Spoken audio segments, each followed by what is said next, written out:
No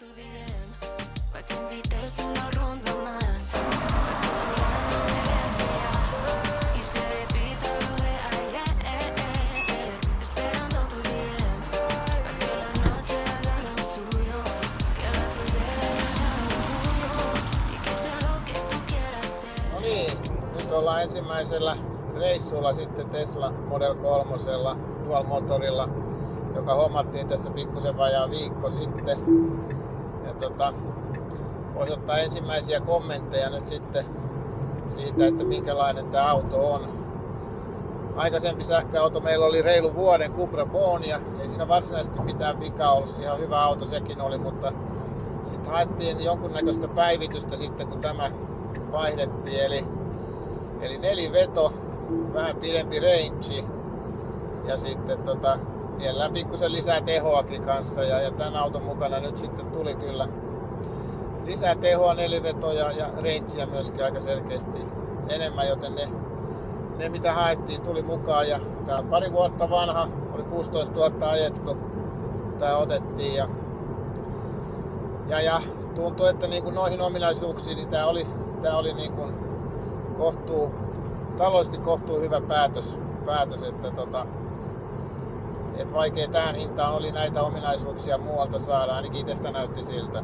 Ja nyt on sitten tosiaan vajaa viikko ajettu ja nyt tehdään pidempi reissu tässä sitten, lähdetään ekaksi tonne Naantaliin, sieltä jatketaan tänään vielä Poriin, huomenna sitten Vaasaan ja sitten sieltä Vaasasta kotiin ja siinä välissä käydään katsomassa, kun kaveri ajaa kilpaa Porschella tuolla Botnian ringillä, niin siellä käydään nyt sitten myöskin kahtena päivänä vähän katsomassa, miten kaveri pärjää. Sellainen reissu ja samalla sitten vähän tutkitaan tätä Teslaa, että minkälainen auto tämä omasta mielestä nyt on tässä ensimmäisten kokemusten mukaan. Mutta palataan niihin kokemuksiin kohta vähän päästä. Repetiría una mil veces la noche que te vi. Sabía que era ese hombre que me hace reír y me hace creer que yo soy la mujer que se merece algo puro y no solo para tu. No niin, sitten jotain ensimmäisiä kommentteja ehkä tästä Teslasta. Tässä on tosiaan vajaa viikko ajettu ja täytyy myöntää, että tämä on ollut niin kuin aika positiivinen yllätyskin. Toki näitä tuli ajettua jo jonkun verran ja sillä uudella Highlandilla tuli ajettua Tampereelle ja takaskin ihan koeajon mielessä. Joten jonkunnäköistä käsitystä oli jo, minkälainen auto tämä Tesla on. Mutta nyt kun on ajanut vajaa viikon, niin tämä on ollut tosiaan selkeästi positiivinen yllätys. Joskus reilu 1,5 vuotta sitten ennen sähköautoaikaa mä ajattelin, että tämä on tämmöisten koodarinörttien tekemä auto, ettei se tämmöiselle perinteiselle vanhalle äijälle, joka on tottunut eurooppalaiseen ergonomiaan ja hallintalaitteisiin, niin ei tämä sovi oikein ollenkaan. Mutta se oli 1,5 vuotta sitten ja kun sähköautolla jonkun aikaa tuli sitten ajettua reilu vuosi 2 Cupralla, niin sitten alkoi katsoa mitä tämä Tesla myöskin tarjoaa ja alkoi kiinnostus heräämään. Ja niin kuin sanottu, niin nyt on kyllä semmoinen tunne, että hei, tämähän on todella mukava ja hyvä auto. Että kyllä tämmöiselle vanhemmalle insinöörinörtille tässä on aika paljon kivaa tutkittavaa ja tehtävää. Ja Teslan appi on tosi monipuolinen, tuntuu olevan, toimii hyvin.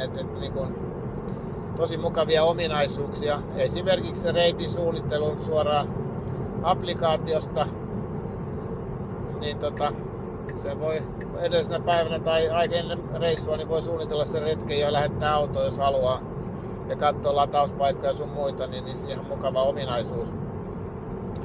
Se mitä vähän, jos miettii sitä, että mitä mä mietin etukäteen, mikä on ehkä semmoinen ikävämpi asia, josta joutuu luopumaan, niin Android Auto oli Cuprassa käytössä ja mä käytin paljon vaseen navigointia ja tähän ei sitä saa. Ja ajattelin etukäteen, että näinköhän miten hankala se sitten on. No yksi selkeä puute tosiaan tässä on se, että puheohjaus, mikä on mun mielestä kätevä niin kuin navigoinnissa, niin sitä tässä ei ole sen takia, että tämä ei ymmärrä suomea. Niin jos sä nyt yrität jonkun ravintolan nimen tai hotellin nimen tai osoitteen laittaa, niin kyllähän tämä jenkkeihin jonkun lähellä samalta kuulostavan paikan löytää. Että puheohjaus ei onnistu. Se nyt on kohtuullisen kätevää sitten tuosta kirjoitella kanssa, mutta ei se niinku vastaa puheenohjausta. Mutta muuten sinänsä tässä on nopeuskamerat ja tässä näkyy ruuhkat, mitkä on niinku mun mielestä kans niinku niitä oleellisia asioita navigoinnissa, ne tässä kyllä näkyy, että siinä mielessä tää on ollut parempi kuin mitä uskalsin odottaa etukäteen. Joten kaiken kaikkiaan niin ensituntuma on tosi positiivinen. Ja esimerkiksi rangein kattominen, niin tämmönen insinöörihän tykkää kyllä katsella rangeja ja suunnitella niitä. Ja tässäkin tykkää erityisesti tästä ominaisuudesta, mikä tässä on, joka näyttää kulutusta, mitä tässä nyt on ollut viimeisen 15 tai 150 tai 300 kilometrin aikana. Eli nähdään vähän, että paljon tällä, niin kuin nyt ajetaan 122 moottoritiellä, niin mihin tällä akulla, jota nyt on 66% pääsisi, 300 kilsaa tällä vielä pääsisi, mikä on huomattavasti enemmän kuin mitä Cupralla olisi ikinä päässyt lähellekään niin moottoritietä. Minulla oli pikkuakkunen Cupra. Sitten kun katsoo vähän pidempää aikaväliä, jossa tietysti on ollut vähemmän tätä moottoritietä, jo aika samanlaista, vähän pidemmälle pääsis, mutta tämä 15 kilometriä, nyt kun mä ajettu jo itse asiassa 70 kilsaa melkein moottoritietä, niin näyttää aika hyvin kyllä se, mihin tällä akulla tullaan pääsemään, kuinka monta kilometriä. Et siinä mielessä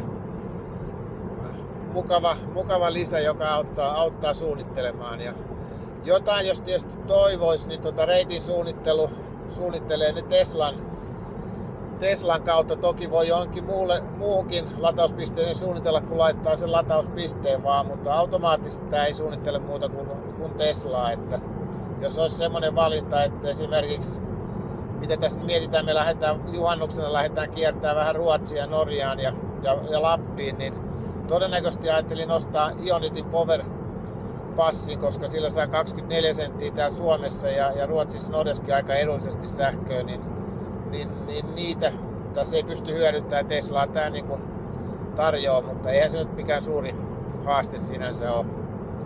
Mutta okei, tämmöisiä vähän hajanaisia kommentteja. Auto muutenhan on tosi mukava ajaa. Näihin hallintalaitteisiin tottu tosi nopeasti. Niin kun niihin on tottunut, niin näitä on helppo käyttää. Kyllä tää on vielä vanhempi malli, ollut tässä on nämä vilkkuviikset ja vaihdevipu tossa, niin ainakin tää on niinku todella mukava ja helppo käyttää, kun siihen vähän sisälle pääsi. Mutta mites vaimo, minkälaiset ensituntumat vaimolla on tästä Teslasta nyt, kun sun mielisuosikki Cupra Boni vaihtui nyt tähän? No niin, jos nyt ensiksi sanotaan jotain positiivista, niin... Apua, mitä sieltä tulee?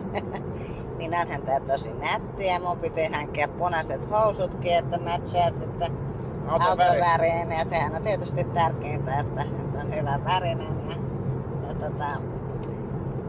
Joo.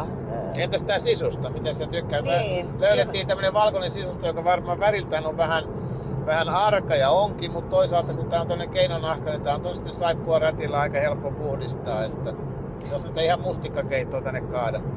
Niin, kyllähän tää tosi kaunis ja tuo niinku valoa, kun on sitten myös toi lasikatto, niin tuntuu, että on vähän valosampi sitten. Mut joo, sit vähän miettii semmoista, että kun toi takaboksi on kuitenkin vähän isompi kuin Cuprassa, että mahtuisiko esimerkiksi nyt kun ensimmäinen lapsenlapsikin syntyi, niin vaunut kyytiin tai sitten mun isän pyörätuoli, että sitä ei ole vielä kokeiltu, niin sitä katsotaan ja nythän me vasta tehdään tässä ensimmäistä vähän pidempää reissua, niin katsotaan, että miten nämä kilometrit tässä menee ja kuinka pitkälle päästään ja paljonko kuluu, että nämä kaikki nyt vähän uutta, mutta katsotaan. Ja muuten tietysti niin olihan tää nyt vähän tämmönen yllätys, että ei nyt ihan vielä ainakaan mun mielestä olisi tarvinnut tätä vaihtoa tehdä, mutta minkäs teet, höyrypää. Oli semmoinen kaunisteltu versio siitä, millaisia keskusteluja kävimme, kun ajateltiin, että vaihdetaanko Cupra vai eikö vaihdeta. Okei, mikä sille voi, kun insinööri tulee autokuume, niin siinähän järki katoaa. Ja eihän se ollut tosiaan, kun vähän reilu vuoden vasta meillä on ollut 41 tonnia ehittiin ajaa sillä ja sitten vaan teki mieli vaihtaa tällaisen ja tosi tyytyväinen on tästä vaihdosta. Tosi mielellä ajelen tällä, mutta ei se taloudellisesti ihan kaikista järkevintä ollut. Sitä ei voi kukaan väittää, mutta nyt ajellaan tällä. Jees, katsotaan minkälainen retki tulee tässä sitten. Joo, kyllä. Ihan mielenkiintoinen varmaan tulee. Ja täytyy myöntää, että nämä kulutukset täällä Teslalla on kyllä ihan niinku, voisi sanoa melkein käsittämättömän pieniä. Tässä ajetaan 122 nyt mittarissa, eli todellinen nopeus on 120, niin on taittu 78 kilometriä ja kulutus on 17,7 kilowattia 100 kilometrin kohti. Eli pelkkää moottoritietä heti se meidän kodista päästiin suoraan moottoritielle, kun asutaan siinä Kehä kolmosen ja Turun moottoritien kupeissa siellä Espoon keskuksen lähellä. Niin kieltämättä todella pienet kulutukset, että kyllähän tää tehokas peli on, mutta palataan asiaan, kun tulee lisää mietintää, niin ehkä päästään vähän pidemmälle tässä matkalla.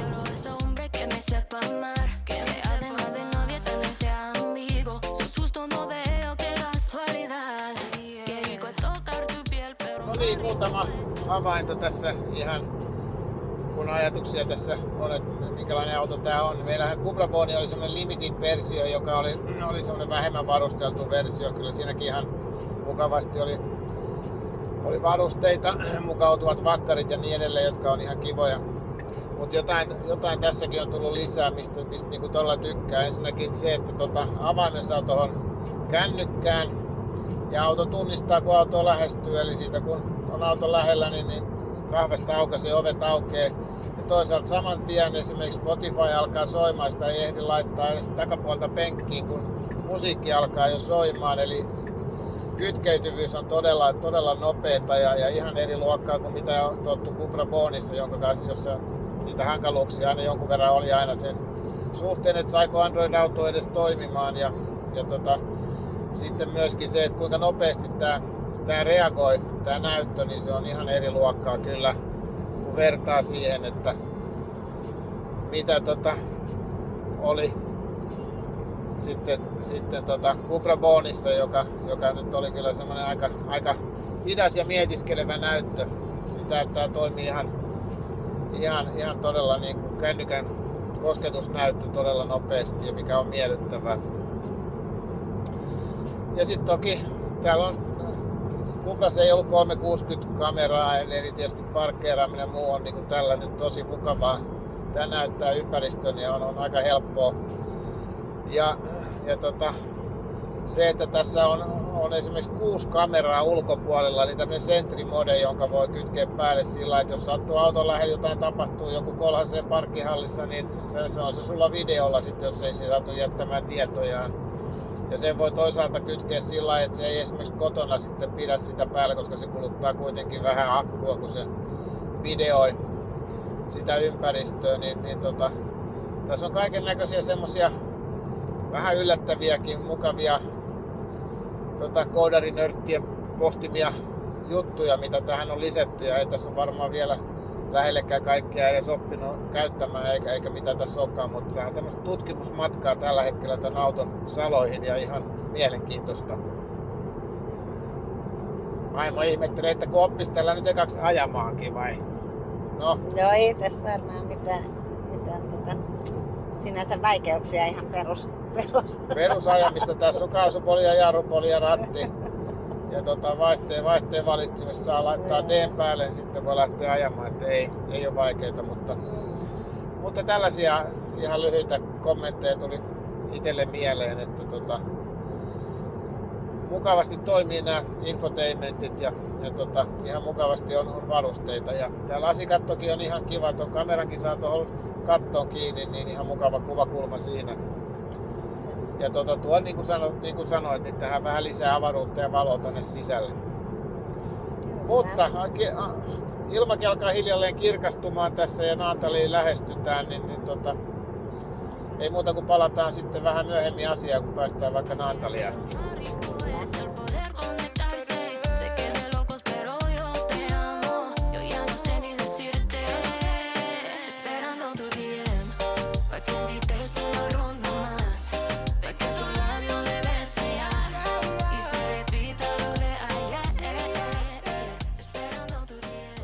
Naantaliin ja lähdetään tonne rantaan sitten vähän syömään. Saatiin Teslakin parkkiin ja eikä laitettu edes lataukseen, kun ei ole mitään tarvetta. Latauspaikka on tuossa vieressä.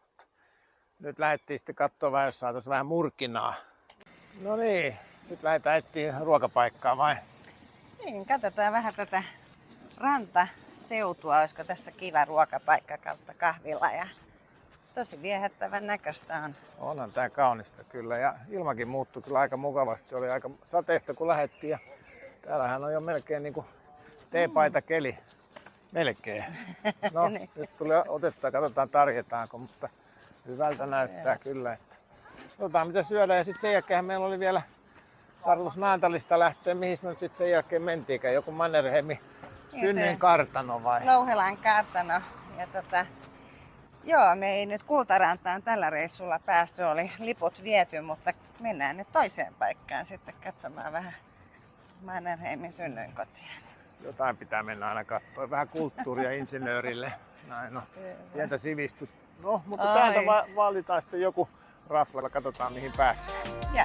Repítalo de ayer, esperando tu DM, pa' que la noche haga lo suyo, que la fluidez le gane al orgullo, y que sea lo que tú quieras ser. Es que todas tus amigas te dicen nada. Yo voy a llorar un río como maná. Baby, a ti te adoro y lo sabes bien. No niin. Seguro no te Löydettiin mukava lounaspaikka. Joo. Ihana. Naantali Marina ravintola. Tässä täytyy ruveta ja villatakkia ottaa pois, kun aurinko Joo, siis paistaa. tässä on tullut todella mukavan lämmin sitten. Kuitenkin Joo. loppujen lopuksi. Että kiva veneranta, kauniin näköistä ja sielläkö se Kultaranta näkyy vastapäätä vai siellä on lippukin salossa. Mitä se tarkoittaa? Onko Tessa kotona vai mikä on tilanne? Ei Nee. tiedetä. No, ehkä seuraavalla retkellä sitten päästään vierailulle, mutta Tänä kertaa ei päästä. Nyt mennään sitten vaan Mannerheimin synnyinkartanoon, mutta syödään ekaksi ja nautitaan tästä. ihana. Es que el miedo lo hotel, lo que tuvo sentido por mi bebé, yo pa' ti estoy.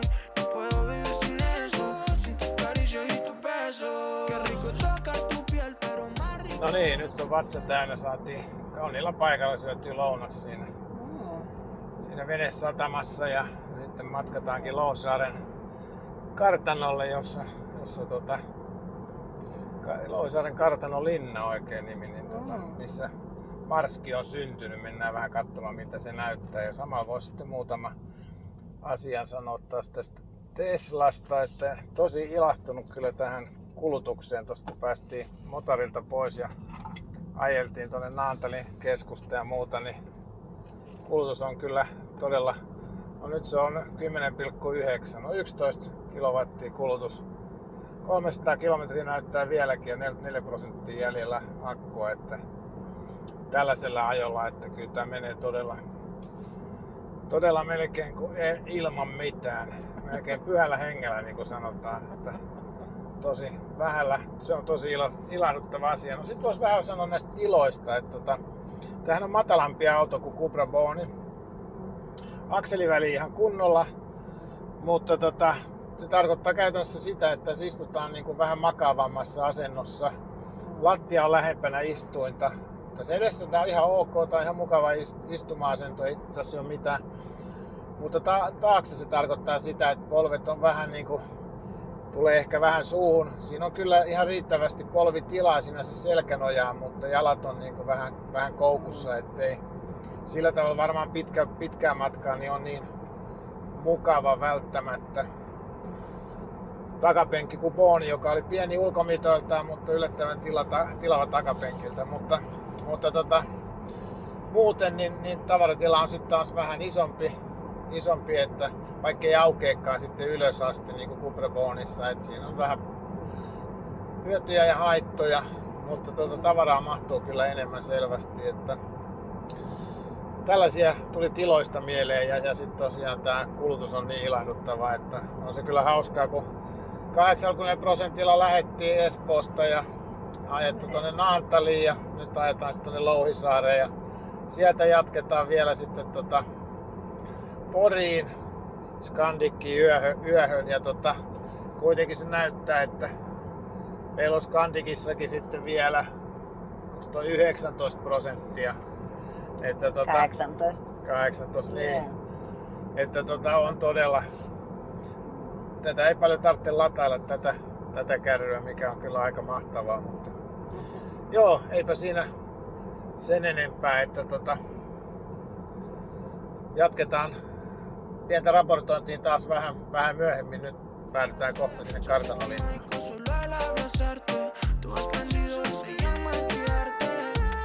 Qué rico tocar tu piel, pero más rico es el poder conectarse. Sé que estoy loco, pero yo te amo. Yo ya no sé ni decirte. Esperando tu DM, pa' que invites una ronda más, pa' que sola no me beses ya, y se repita lo de ayer. Kodikas narina tulee lautalattiasta. Mitäs toi peili aika kyllä. On tää ihan mahtavaa.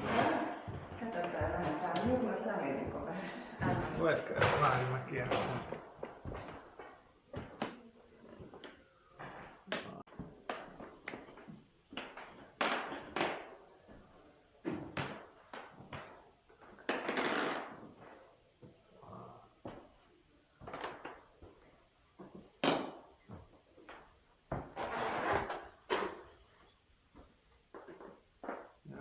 Tämä on kuulemma huone, jossa Marsalkka Mannerheim syntyi.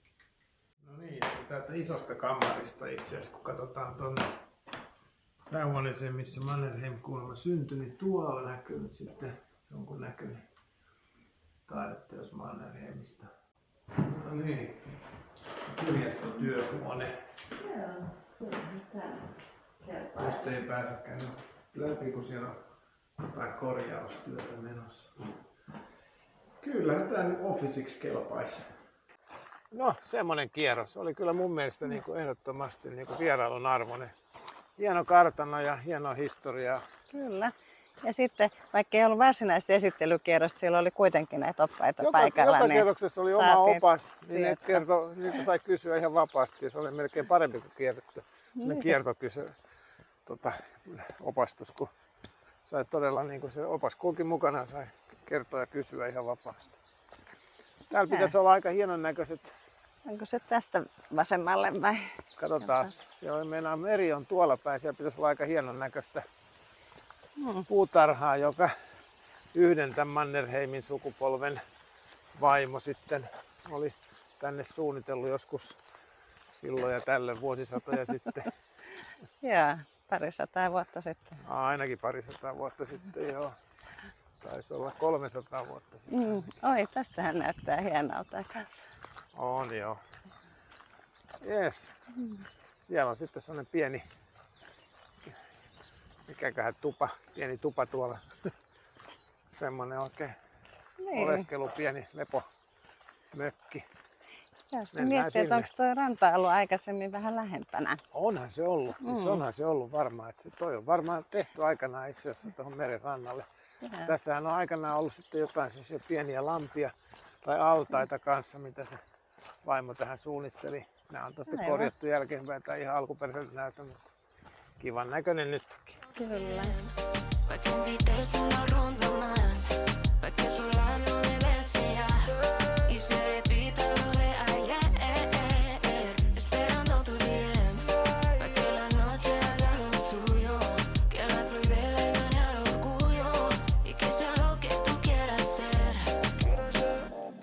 Repetiría una mil veces la noche que te vi. Mikä on sitten tietysti todella kiva on tää teho. Ohitus käy niinku kyllä todella kevyesti. Että tämmönen maantieajo, niin tästähän nauttii silloin kun teho on riittävästi. Niin se on, ei sitä tarvitse hirveästi yrittää, se menee niin kevyesti. Eli kyllä tää niinku matka-autona tuntuu ihan mukavalta. Tässä nyt on joku 250 kilometriä ajettu. Koriin on vielä semmonen vähän vajaa 100 kilsaa ja ihan mukava lenkki ollut toistaiseksi vai mitä Anne sanoo? Joo, ihan mukava.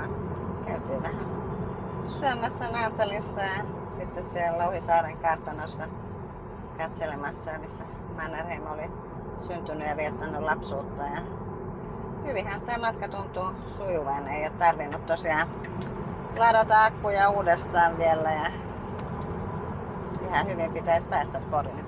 Joo, kyllähän tämä menee ihan hyvin. Kyllä tämä varmaan pikkusen nyt saatiin taas 100 nopeudeksi tähän tielle, niin varmaan tämä vähän nousee, kun tuossa on pikkusen ohittamistakin vielä, mutta se antaa 17% tällä hetkellä perille, joten ihan hyvin tämä varmasti riittää. Ja niin kuin sanottu, me lähdettiin 80%, että ei ollut akku edes täynnä. Tästä tämä viimeinen 15 kilometriä kertoo, no se antaa 154 kilsaa antaisi rangeiksi. Tällaisen ajon mukaan, mitä tässä nyt on viimeksi vähän vauhdikkaammin ajettu, että sinänsä ihan hyvin, koska meillä on 95 kilsaa jäljellä, joten mikäs täällä on ajaessa? Oikein mukavaa. Istuma-asento on ihan hyvä. Se voi sanoa, että nämä ei ihan ehkä yllä Cupran penkkien tasolle. Hyvät penkit on, mutta Cupras oli mun mielestä niin kuin mun vartalotyypille ihan niin kuin todella hyvät penkit, että siihen ei ollut paljon lisää enää toivoa, mutta kyllä näillä kanssa istuu ihan mielikseen ja jaksaa pitkää matkaa ajaa hyvin. Ihan pehmeät on penkit. Ihan on pehmeät penkit, kyllä. No niin, jatketaan myöhemmin taas. Me hace creer que yo soy la mujer que se merece algo puro y no solo pa' comer. Y yo lo quiero, ya no va conmigo. Ya quiero ese... No niin, Poria lähestytään. Tässä on matkaa enää 12 kilometriä. No, mitäs muuten?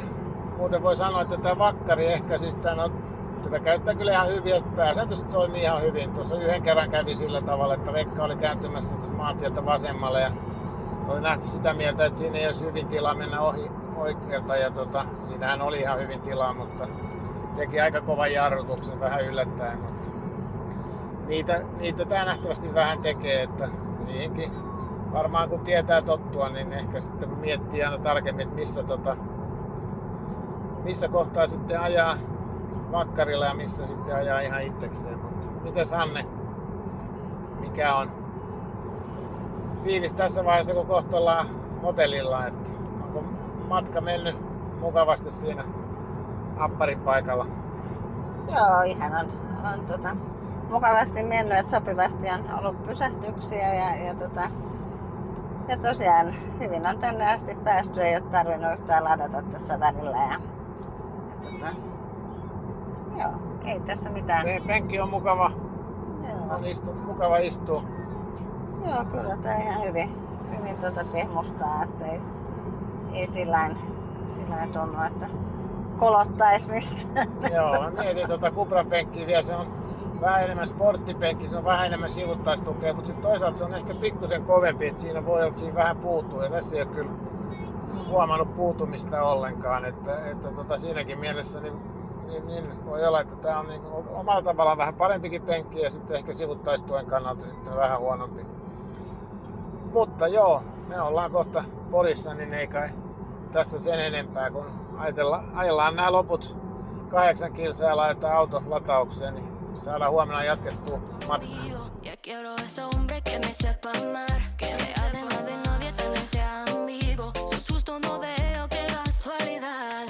Qué rico es tocar tu piel, pero más rico Tänne es... tultiin vähän kävelemään aika hiljaisen Porin keskustan läpi. Aika hiljasta on, mutta kaunis paikkahan tää on. Ja tulee mieleen 3 kesää takaa, kun Julia oli täällä kesätöissä ja käytiin täällä poikienkin kanssa. Sitten oltiin tässä varmaan joku näistä paateista, eihän tässä ole kuin yksi paatti. Oltiinko me tossa sit syömässä? Joo, tässä me mun mielestä käytiin syömässä. Joo. Ei taida nyt olla auki enää. Ei näytä olevan auki. Arki-iltana. Ei. Joo, vähän hiljaisen olosta, mutta kaunista. Joo, kyllä. Kaunista on. Mikäs tässä on vähän iltakävelyllä olla kauniissa ilmassa, niin kyllähän tää ihan mukavaa on. Joo. Esperando tu DM, pa' que la noche haga lo suyo, que la fluidez le gane al orgullo y que sea lo que tú quieras ser. quieres ser, mami, tírame al día.